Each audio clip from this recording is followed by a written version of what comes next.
Hi future doctors. NEET 2026 ആസ്പിറൻസിനെ സംബന്ധിച്ചിടത്തോളം വളരെ important ആയിട്ടുള്ള അപ്ഡേറ്റ് ആണ് വന്നിരിക്കുന്നത്. അതായത് നമ്മുടെ നീറ്റ് 2026 ആപ്ലിക്കേഷൻ ഫോം ഇതാ റിലീസായിട്ടുണ്ട്.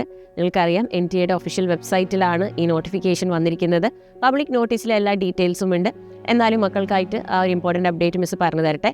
അതായത് നിങ്ങളുടെ നീറ്റ് എക്സാം നടക്കാൻ പോകുന്നത് മെയ് 3 അപ്പോൾ യൂഷ്വലി ഫെബ്രുവരി 2nd വീക്കൊക്കെ ആകുമ്പോഴേക്കും ആപ്ലിക്കേഷൻ ഫോം റിലീസാവുന്നതാണ്. ഈ വർഷം കുറച്ച് നേരത്തെ നമ്മുടെ ഫോം റിലീസായിട്ടുണ്ട്. അപ്പോൾ നിങ്ങൾക്കറിയാം, നിങ്ങൾ NTA ഒഫീഷ്യൽ വെബ്സൈറ്റിൽ പോയിട്ടാണ് രജിസ്റ്റർ ചെയ്യേണ്ടത്. അതിനായിട്ട് നിങ്ങളുടെ ഡേറ്റ്സ് കാര്യങ്ങൾ ഫെബ്രുവരി 8 മുതൽ മാർച്ച് 8 രാത്രി 9 മണി വരെയാണ് നിങ്ങൾക്ക് ഓൺലൈൻ ആപ്ലിക്കേഷൻ ഫോം സബ്മിറ്റ് ചെയ്യാനുള്ള ടൈം. ഓൺലൈനായിട്ടുള്ള നിങ്ങളുടെ ഫീ ട്രാൻസാക്ഷൻ കംപ്ലീറ്റ് ചെയ്യാനുള്ള സമയം മാർച്ച് 8 രാത്രി 11:50 വരെയാണ്. കൂടാതെ നിങ്ങൾക്ക് നിങ്ങളുടെ ആപ്ലിക്കേഷൻ ഫോമിൽ എന്തെങ്കിലും കറക്ഷൻസ് വരുത്താനുണ്ടെങ്കിൽ കറക്ഷൻ വിൻഡോ ഓപ്പൺ ആവും.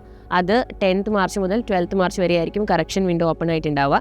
ആൻഡ് ഓൾസോ നമ്മൾ കാറ്റഗറി വൈസ് ഫീസ് നോക്കുകയാണെങ്കിൽ ജനറൽ കാറ്റഗറിക്ക് ഇന്ത്യയിലുള്ള സ്റ്റുഡൻസിന് 1700 രൂപയാണ് fees. And general EWS OBC NCL കുട്ടികൾക്ക് 1600 രൂപയും SC ST PWD third gender സ്റ്റുഡൻസിന് 1000 രൂപയുമാണ് ഇന്ത്യയിലുള്ള കുട്ടികളുടെ ഫീസ്. ഔട്ട്സൈഡ് ഓഫ് ഇന്ത്യ നിങ്ങൾ ഏത് കാറ്റഗറി ആണെങ്കിലും 9500 റുപ്പീസ് 9500 രൂപയാണ് നിങ്ങളുടെ ഫീസ് വരിക. അപ്പോൾ നിങ്ങൾ ചെയ്യേണ്ടത്, ഇത് കൂടാതെ processing charges and GST extra ആയിരിക്കും കേട്ടോ. It will be applicable.